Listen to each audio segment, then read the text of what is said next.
ସତ୍ୟବାଦୀ ମହୋତ୍ସବ। ଓଡ଼ିଆ ନବଜାଗରଣର ପୀଠ ହେଉଛି ସତ୍ୟବାଦୀ ଏବଂ ସତ୍ୟବାଦୀ ବନବିଦ୍ୟାଳୟ ଥିଲା ଓଡ଼ିଆ ଜାତୀୟ ଚେତନାର କେନ୍ଦ୍ର। ପଞ୍ଚସଖା ଥିଲେ ସମାଜର ଆଇନା ସଦୃଶ। ସେମାନେ ଶିକ୍ଷା ଦ୍ୱାରା ମାନବ ଜୀବନର ନୀତି ଆଦର୍ଶକୁ ପ୍ରତିଫଳନ କରାଇବା ସହିତ ଓଡ଼ିଶାର ବୌଦ୍ଧିକ ସ୍ୱତନ୍ତ୍ରତାର ବାର୍ତ୍ତାବହକ ଥିଲେ ବୋଲି ଆଜି ମୁଖ୍ୟମନ୍ତ୍ରୀ ଶ୍ରୀ ମୋହନ ଚରଣ ମାଝୀ ସାକ୍ଷୀଗୋପାଳଠାରେ ସତ୍ୟବାଦୀ ମହୋତ୍ସବ 2025 କାର୍ଯ୍ୟକ୍ରମରେ ଯୋଗଦେଇ କହିଛନ୍ତି, ସତ୍ୟବାଦୀର ଅସ୍ମିତା ଓ ଗୌରବକୁ ଆଧାର କରି ଏହି ଅଞ୍ଚଳର ଆବଶ୍ୟକ ଭିତ୍ତିଭୂମି ଏବଂ ସମସ୍ତ ପ୍ରକାର ମୌଳିକ ସୁବିଧା ସୁଯୋଗର ବିକାଶ କରାଯିବ ବୋଲି ମୁଖ୍ୟମନ୍ତ୍ରୀ କହିଥିଲେ। ମୁଖ୍ୟମନ୍ତ୍ରୀ କହିଥିଲେ ଯେ ସମଗ୍ର ଓଡ଼ିଶାକୁ ଶିକ୍ଷାର ଜ୍ୟୋତିରେ ଆଲୋକିତ କରୁଥିବା ଐତିହ୍ୟ ସମ୍ପନ୍ନ ସତ୍ୟବାଦୀ ବନବିଦ୍ୟାଳୟର ପୁନରୁଦ୍ଧାର ପାଇଁ ଆମ ସରକାର ଉଦ୍ୟମ ଆରମ୍ଭ କରିଛନ୍ତି। ଏହି ବିଦ୍ୟାଳୟର ଐତିହ୍ୟ ଓ ପରମ୍ପରାକୁ ବର୍ତ୍ତମାନର ପିଢ଼ିକୁ ଅବଗତ କରାଇବା ପାଇଁ ବକୁଳ ବନରେ ଏହାର ମୌଳିକ ଢାଞ୍ଚା ଅନୁରୂପ ଶିକ୍ଷା ପରିବେଶ ବିକଶିତ କରାଯିବ।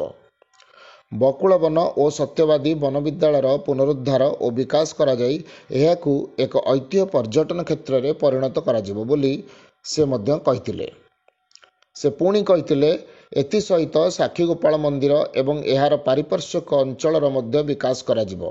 ମୁଖ୍ୟମନ୍ତ୍ରୀ 8 ମାସ ମଧ୍ୟରେ ଆମ ସରକାର ରାଜ୍ୟବାସୀଙ୍କ ପାଇଁ ଅନେକ କଲ୍ୟାଣକାରୀ ପଦକ୍ଷେପ ନେଉଛନ୍ତି ବୋଲି କହିଛନ୍ତି। ସୁଭଦ୍ରା ଯୋଜନାରେ 98 ଲକ୍ଷ ମହିଳାଙ୍କୁ ଆର୍ଥିକ ସହାୟତା ପ୍ରଦାନ କରାଯାଇଛି।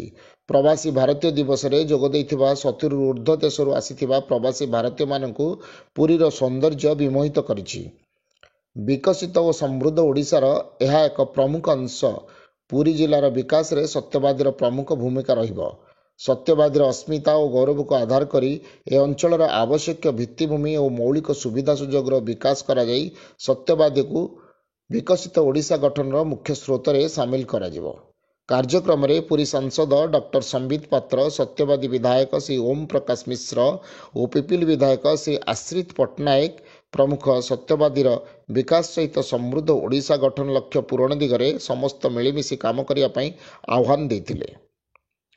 Bureau report, Nagaraj news.